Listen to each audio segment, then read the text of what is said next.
Welcome back. Estate के series में हम लोगों ने अभी तक जो पिछला देखा था वो सारा आपने देखा कि कैसे काउंटर काम करता है। काउंटर के बारे में मैंने बताया। आज अभी एक नए टॉपिक को लेकर के मैं चल रहा हूँ। इस के बेसिक कंसेप्ट को मैं बता देता हूँ आपको, देन वन बाय वन इसके पार्ट्स को लेकर के चलूँगा। जैसे इसमें रैम और रोम आपको दो चीज़ पढ़ने हैं, तो वो क्या है कैसे है वो मैं बताता हूँ। पहले आपको सिंपल सी बात समझनी है कि किस तरीके से स्टोरेज डिवाइस जो है वो काम क्या करता है, कैसे वो डेटा को स्टोर करता है। तो अभी तक आपने जो देखा कि बहुत सारे फ्लिप फ्लॉप्स हैं और एक फ्लिप फ्लॉप एक ही बीट को कंटेन करता है। तो एक बीट को कंटेन करेगा। रजिस्टर क्या करता है, तो रजिस्टर आपको एक वर्ड को कंटेन करता है और उसी में जो फाइल रजिस्टर था वो एक सेंटेंस तक को कंटेन करने की कैपेसिटी रखता था। तो नॉर्मली यदि हम इस मेमोरी डिवाइसेस के बारे में जानना चाहें कि मेमोरी डिवाइसेस क्या है, चूँकि बेसिक कंसेप्ट आपको मालूम होना चाहिए कि कैसे ये काम करता है, किस किस चीज़ की आवश्यकता इसमें पड़ी, तो देन आप आसानी से इसको समझ सकते हैं। तो नॉर्मली हमने मेन पॉइंट सिर्फ इसमें ऐड किया है, ज़्यादा तो मैंने ऐड नहीं किया। तो मैं आपको उसको समझाता हूँ कैसे ये क्या काम करता है। सबसे पहले मैंने लिखा कि memory is an indispensable part of computer and micro processor based system. तो देखिए यहाँ एक चीज़ आपको दिमाग में रखना है कि आइदर कंप्यूटर है या माइक्रो प्रोसेसर बेस्ड सिस्टम की बात करते हैं। तो माइक्रो प्रोसेसर बेस्ड सिस्टम का मतलब हो गया कि जहाँ भी डेटा को प्रोसेस करने की कैपेबिलिटी हो उस जगह पर बिना मेमोरी का काम नहीं चलेगा। जैसे आप मोबाइल है उसमें तो प्रोसेसर है ही, ये तो आप जान ही रहे हैं।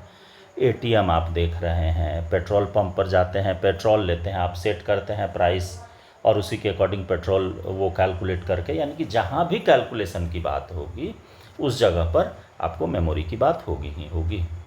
The digital systems requires memory facilities for temporary as well as permanent storage of data to perform their functions। कोई भी डिजिटल यदि सिस्टम आपके पास है तो वहाँ पर क्या होगा कि टेम्प्रोरी मेमोरी यानी कि कैलकुलेशन के लिए और आफ्टर कैलकुलेशन उसको परमानेंटली स्टोर करने के लिए दोनों ही केस में मेमोरी की आवश्यकता होगी। जैसे आप एग्जाम्पल के तौर पर यदि इसको लेकर के चलेंगे तो आप ये समझ सकते हैं कि आप यदि रैम देख रहे हैं, रैम को जो आप समझ रहे हैं, रैम मैं क्या कर रहा हूँ, रैंडम एक्सेस मेमोरी। तो जो रैम है तो उस रैम में जो डेटा रहेगा वो क्या होता है, वोलेटाइल इन नेचर का है, टेम्प्रोरी इन नेचर का है। पावर जब तक है तब तक डेटा है, जैसे ही पावर ऑफ होगा वो डेटा वहाँ से लॉस कर जाएगा। तो एक तो मेमोरी वो भी है। दूसरी मेमोरी है जिसको कि रोम के रूप में आप यूज करते हैं, जैसे फ्लैश रोम यानी कि पेन ड्राइव जो आप देखते हैं। तो पेन ड्राइव आप यूज करते हैं, नॉर्मल यूज है इसका। तो वो भी एक तरह का तो स्टोरेज ही है जो कि डेटा को स्टोर करता है, लेकिन ये कैसा स्टोर करता है, परमानेंटली स्टोर करता है। हम एक सिस्टम में लगाए, दूसरे कॉपी किए, दूसरे सिस्टम में ले जा करके फिर पेस्ट कर दिए, यहाँ से कॉपी करके या कट करके, तो क्या होगा, डेटा एक सिस्टम से दूसरे सिस्टम में ट्रांसफ़र हो जाता है। तो वहाँ पर दोनों तरह का काम आपको, या दोनों तरह के रिक्वायरमेंट, दोनों सिचुएशन में रिक्वायरमेंट आपको होगी किसकी, मेमोरी की। The evolution of programmable logic device यानी कि PLD begin with programmable read only memory. देखो रैम जो रोम जो आया, तो रोम में क्या था कि पहले मास्क्ड रोम आता था। तो उसमें क्या था कि आपका जो एक बार डेटा राइट कर दिया गया वो दोबारा फिर चेंज नहीं होता था। तो इसके बाद कंसेप्ट लाया लोगों ने कि ब्लैंक रोम का, यदि हमको कुछ भी चेंज करना होता था तो वो पॉसिबल नहीं था उस पर। तो इसके बाद लोगों ने उसको, उसके कंसेप्ट को बदला और पीएलडी को लेकर के आया, यानी कि प्रोग्रामेबल लॉजिक डिवाइस को लेकर के आया, जिसमें कि आपको प्रोग्रामेबल रीड ओनली मेमोरी का कंसेप्ट आया। तो a read only memory is a memory device that consists of and or gate arrays which can be programmed by the user to implement the combinational and sequential functions, यानी कि एक sequential function या combinational function. तो ये हम नहीं कह सकते कि कौन कहाँ यूज होगा, जैसा रिक्वायरमेंट है रिक्वायरमेंट के अकॉर्डिंग उसको यूज उन लोगों ने किया। आपको ऑलरेडी सर्किट में बता चुका हूँ कि कॉम्बिनेशनल सर्किट किसको कहेंगे, सिक्वेंशियल सर्किट कहेंगे, किसको कहेंगे। तो वही चीज़ है कि फंक्शंस के थ्रू उसी को रिप्रेजेंट किया गया। आप देखिए for programmability PLDs uses erasable PROM. Erasable PROM कब आया, देखिए जब रोम था, हाँ, तो रोम तो कॉमन बात हो जाती है कि रोम है। अब रोम में क्या हो गया, प्रोग्रामेबल हो गया। तो प्रोग्रामेबल हो गया तो एक बार प्रोग्रामिंग होती थी, देन उसकी कहानी ख़त्म हो जाती थी। देन सेकेंड टाइम जब उन लोगों ने देखा कि एक बार हम कर पाए, उसके बाद दोबारा यदि उसमें कुछ चेंजेस करने की बात आई तो वो भी ख़त्म हो गया। तो फिर उन लोगों ने एक नया उसके साथ टेक्निक लगाया जिसको कि इरेजेबल पीरोम के नाम से वो लोग लेकर के आए, यानी EPROM के नाम से उसको लोगों ने जाना। फिर उसकी टेक्निक बदली और बदलने के बाद तो जो EPROM था, EPROM अल्ट्रावायलेट रेज से उसको इरेज किया जाता था। लेकिन जब उसके भी कंसेप्ट को लोगों ने चेंज किया तो चेंज करके वो ला दिया EEPROM, electrically erasable programmable read only memory. तो ये क्या था, ये सारा कुछ एक सेल की तरह काम करता था, यानी कि सेल था। तो और उस सेल जब होगा तो स्वाभाविक है कि उसको फ्लश करेंगे तो उसकी कहानी ख़त्म हो जाएगी। तो PLDs are known as programmable logic arrays, ठीक है। ये क्या कहलाएगा, PLA, programmable logic array, PLD को ही कहते हैं PLA।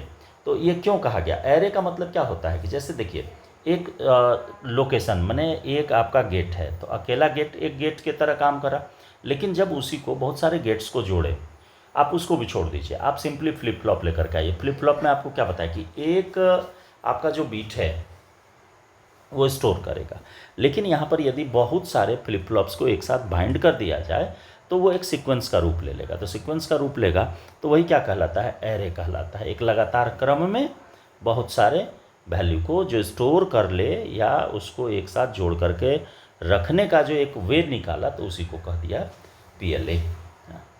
अब देखिए, अब यदि मेमोरी के क्लासिफिकेशन पर चलते हैं कि मेमोरी कितने तरह की होगी, मैं आज क्लासिफिकेशन तक ही बता करके आपको छोड़ दूंगा, क्योंकि इसके बाद मैं रोम को पहले लेकर के, जो रोम क्या है, कैसे काम करता है, उसका इंटरनल आर्किटेक्चर क्या है, उस पर बात करेंगे। तो आज सिर्फ आपको क्लासिफिकेशन मैं बताता हूँ। देखिए, यदि हम मेमोरी को क्लासीफाई करें तो क्लासिफिकेशन हम इसका 5 तरीके से कर सकते हैं, जो कि आप भी इसको समझ ही रहे हैं आसानी से। कि देखिए रजिस्टर, पहला यदि कैटेगरी देखें तो रजिस्टर्स हो जाएगा, मेन मेमोरी है, सेकेंडरी मेमोरी है, तो ऐसे क्लासीफाई कर सकते हैं। दूसरा है कि यदि हम उसके एक्सेसिंग मैकेनिज्म के अकॉर्डिंग यदि उसको क्लासीफाई करें तो हम उसको क्लासीफाई कर सकते हैं सिक्वेंशियल और रैंडम एक्सेस मेमोरी। अब मेमोरी के यानी कि स्टोर करने के नेचर को यदि हम देखें तो हम इसको 2 तरीके का कह सकते हैं कि स्टैटिक मेमोरी और एक डायनामिक मेमोरी। तो 2 तरीके से इसको कैटेगराइज करेंगे। तीसरा कि उसके वैल्यू यानी कि जो वैल्यू रखा गया उस वैल्यू के एग्जिस्टेंस को लेकर के यदि बात करें तो मेमोरी भी 2 तरीके से हम कैटेगराइज कर सकते हैं, एक को वोलाटाइल और दूसरे को नॉन वोलाटाइल आप कह सकते हैं। और जो लास्ट है वो है कि मैग्नेटिक और सेमीकंडक्टर मेमोरी। मैग्नेटिक हो गया कि मैग्नेटिक डिस्क है, मैग्नेटिक टेप है, ये सारा आपका मैग्नेटिक में आ गया। और सेमीकंडक्टर मेमोरी यानी कि जो सेमीकंडक्टर मटेरियल से जिसको कि तैयार किया गया है वो क्या कहलाएगा, आपका सेमीकंडक्टर मेमोरी। यानी कि सेमीकंडक्टर क्या, तो जैसे हम कहते हैं ना कि LSI VLSI टेक्नोलॉजीज़ को जो यूज किया गया, हाँ, तो वो आपका कहलाएगा यहाँ पर सेमीकंडक्टर मेमोरी। तो ये 5 अलग अलग तरीके से हम मेमोरी को कैटेगराइज कर सकते हैं।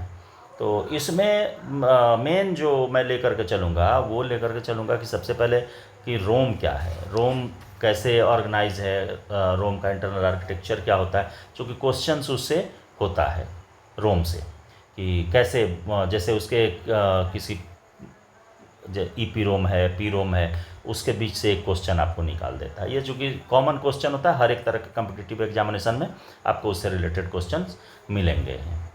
तो इस वीडियो में इतना ही, मिलते हैं अगली वीडियो में इसको डिस्क्राइब करते हुए हर एक कंसेप्ट को लेकर के।